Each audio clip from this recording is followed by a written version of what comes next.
بسم اللہ الرحمن الرحیم۔ میں تلاوت قرآن مجید کے لیے محترم سعید عزیز بھائی سے گزارش کروں گا کہ وہ بسم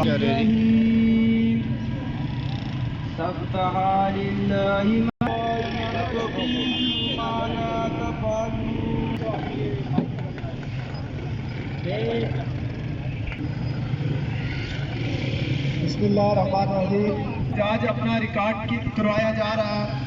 میں جماعت اسلامی شعبہ خواتین کی ساری ہم آپ سے یہ گزارش کرنا چاہتے ہیں کہ یہ جو حجاب کا کسی کو یہ اجازت نہیں دے سکتے کہ جو اللہ کے احکامات ہیں، جو اللہ کی مقرر کردہ حدودیں ہیں، اس کے اندر کوئی وہ خلل ڈالے، اس کے بارے میں کوئی قانون سازی کرے۔ کے لیے آج کی بہنوں کے لیے مشعل راہ ہے۔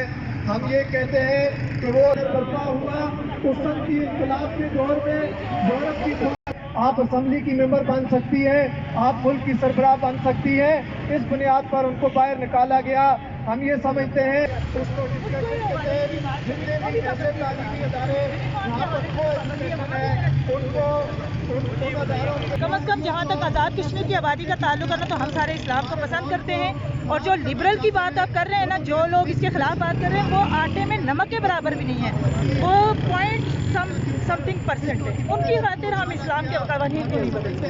پاکستان میں چلو، چاہے پاکستان میں ہے چاہے آزاد کشمیر فلسفی میں تو آپ نے بتایا کہ یہ تو ہے ہی نہیں، یہاں تو بہت میجارٹی کنزرویٹو وہاں سوسائٹی پہ ہے بھی میجورٹی بالکل تھوڑے سے لوگ پاکستان میں، ٹھیک ہے۔ اب جو 8 مارچ کے حوالے سے بھی جو لبرل خواتین ریلی کرتی تھی وہ بھی کم ہوتے ہوتے کہاں پہنچ گئی ہے، کسی نے اس کو پسند نہیں کیا۔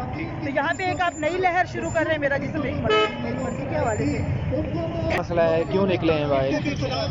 دیکھیے، یہ جماعت اسلامی کی جو خواتین ونگ کی ان کی کال تھی کہ جو اسمبلی کے اندر اپوزیشن کی طرف سے تحریک التوا پیش کی گئی، جس میں انہوں نے وزیر تعلیم کی طرف سے ایک نوٹیفکیشن حجاب کے لیے تعلیمی اداروں میں، مخلوط تعلیمی اداروں میں جو پڑھ رہے تھے ان کے لیے جاری ہوا تھا، اس کو ہم بھرپور حمایت کرتے ہیں اور تحریک التوا جو ہے اس کو ناکام کرنے کی کوشش کرتے ہیں۔ کلمہ اصول اور اسلام کا یہ بنیادی فریضہ ہے کہ پاکستان جیسے اسلامی جمہوریہ پاکستان جیسے ملک میں، آزاد کشمیر میں کوئی بھی ایسی قانون سازی نہیں کی جا سکتی جو بنیادی طور پر قرآن اور دین کے خلاف ہو۔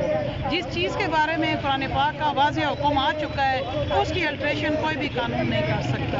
ہم اپوزیشن کی طرف سے پیش کی جانے والی تحریک التوا کی بھرپور مذمت کرتے ہیں، اور ہم یہ قائدین جو بیٹھے ہوئے ہیں اسمبلی فلور کے اوپر، ہم ان سے اس چیز کی امید بھی کرتے ہیں کہ وہ اس چیز کو اسمبلی کے اندر بھاری اکثریت سے ناکام کریں گے۔